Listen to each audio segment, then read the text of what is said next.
Hello hello hello. मैं हूं आपका भाई रमन सिंह और स्वागत है आप सभी का आज के इस वीडियो के अंदर। आज का ये वीडियो क्लास 9th हिस्ट्री का चैप्टर 1 द फ्रेंच रिवॉल्यूशन का पहला लेक्चर होने वाला है। आज इस चैनल पर आखिरकार मेरा फाइनली कमबैक हो ही गया। बहुत दिनों से वीडियोस नहीं आ पा रहे थे, कुछ मेरे पर्सनल रीजंस की वजह से, लेकिन अब इस चैनल के ऊपर में क्लास 9th और 10th के एसएसटी के लेक्चर्स फ्रीक्वेंटली आते रहेंगे, तो आप लोग इस चैनल पर जुड़े रहिए। ठीक है, तो वीडियो को शुरुआत करते हैं, ज्यादा टाइम पास नहीं करते हैं। चैप्टर का नाम है दी फ्रेंच रिवॉल्यूशन। मतलब हुआ कहानी फ्रांस का है, कहानी फ्रांस का है और यहां पर रिवॉल्यूशन का बात किया जा रहा है। रिवॉल्यूशन शब्द का मतलब होता है क्रांति। रिवॉल्यूशन शब्द का मतलब होता है क्रांति। क्रांति का मतलब होता है कि अगर कोई भी पॉलिटिकल सेटअप हो, कोई भी पॉलिटिकल सिस्टम हो, कोई भी सोशल सिस्टम हो, अगर उस चीज को चेंज करना है और उस चेंज करने के लिए, उसको चेंज करने के लिए काफी सारे लोग सामूहिक प्रयास कर रहे हैं, तो उसको बोलते हैं रिवॉल्यूशन। अगर इसको हम डिफाइन करना चाहें तो उसको डिफाइन कर सकते हैं an effort made by a group of people to change a political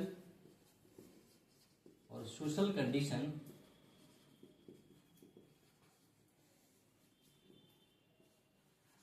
is called revolution। हालांकि इस डेफिनेशन का कोई मतलब है नहीं एग्जाम के पॉइंट ऑफ व्यू से, लेकिन अगर यहां पर रिवॉल्यूशन को समझने की बात करें तो एक एफर्ट, एक प्रयास जो कि एक ग्रुप ऑफ पीपल के द्वारा किया जा रहा है, एक या दो नहीं बल्कि पूरे ग्रुप ऑफ पीपल के द्वारा किया जा रहा है, टू चेंज अ पॉलिटिकल और सोशल कंडीशन। किसी भी सामाजिक व्यवस्था को या किसी भी राजनीतिक व्यवस्था को चेंज करने के लिए एक एफर्ट मारा जा रहा है, उसी प्रोसेस को हम लोग रिवॉल्यूशन कहते हैं। तो ये रिवॉल्यूशन बेसिकली फ्रांस का हो रहा है और हमको एक डेट याद रखना है, 14 जुलाई 1789।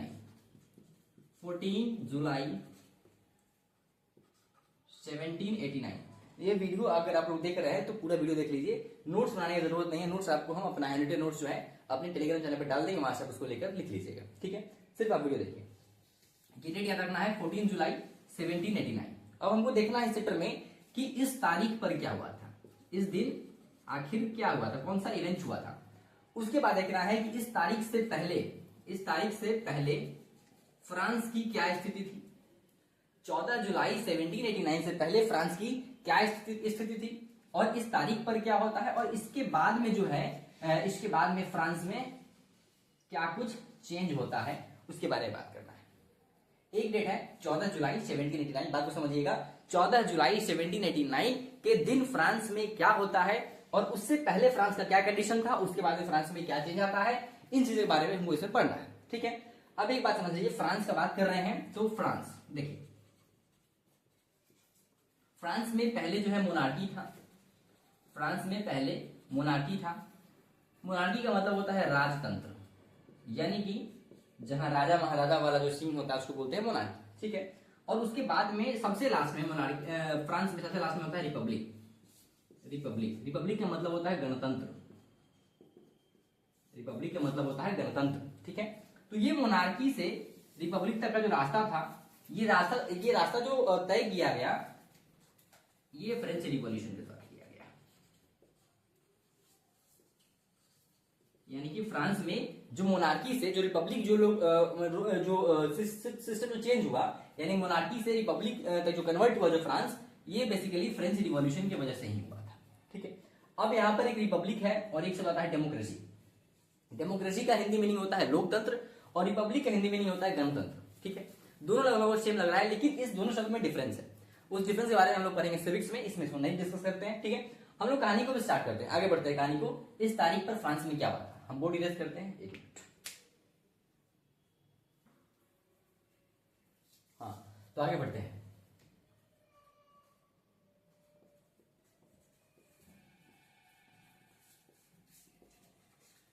ये जो नोट्स जो हम लिखवा रहे हैं, ये नोट्स आपके बुक के एक एक पॉइंट को कवर करेगा।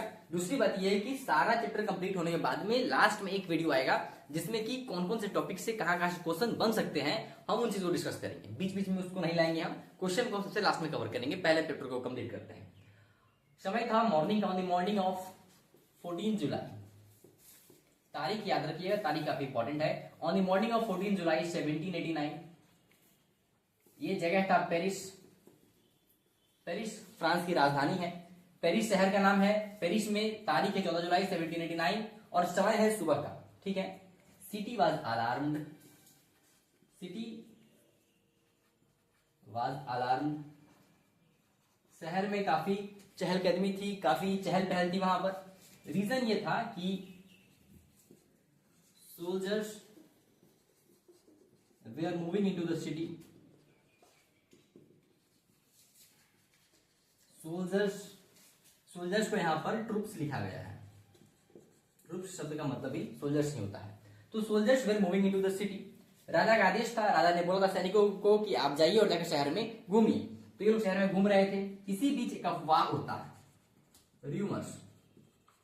र्यूमर्स हिंदी में नहीं होता है अफवाह। तो एक अफवाह फैलता है कि troops can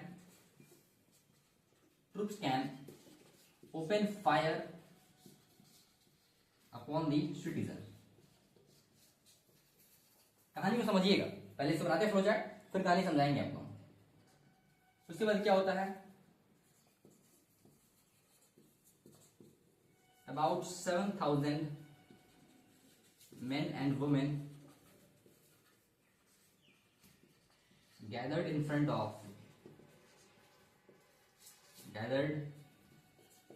of town hall.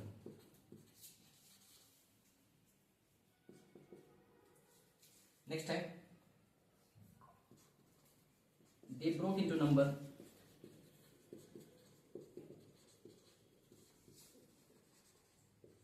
in search of arms.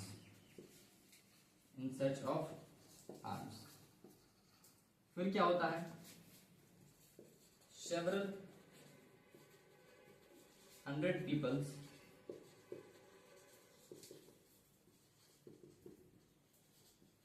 attacked Bastille prison.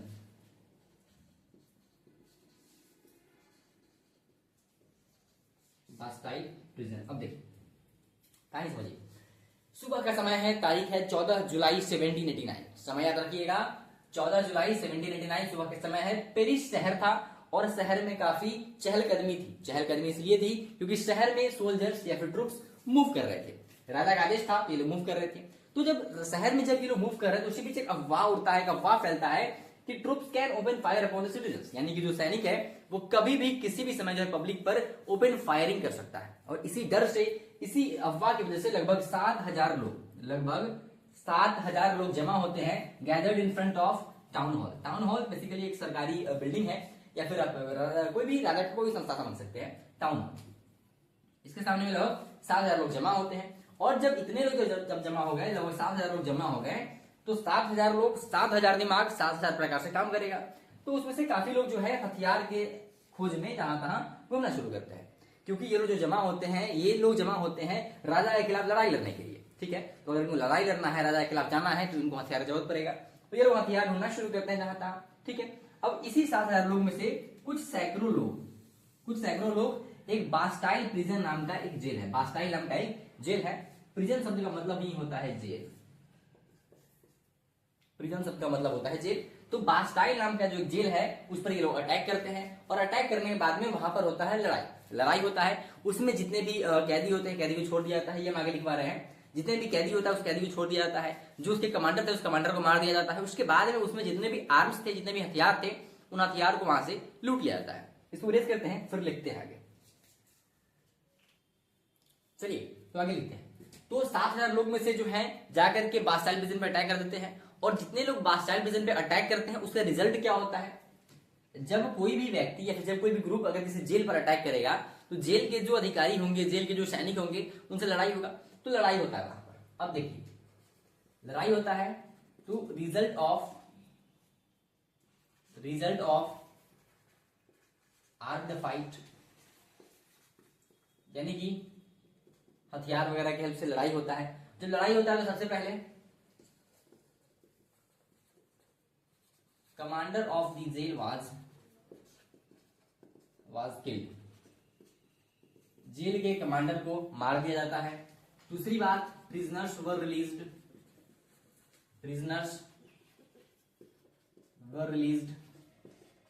जो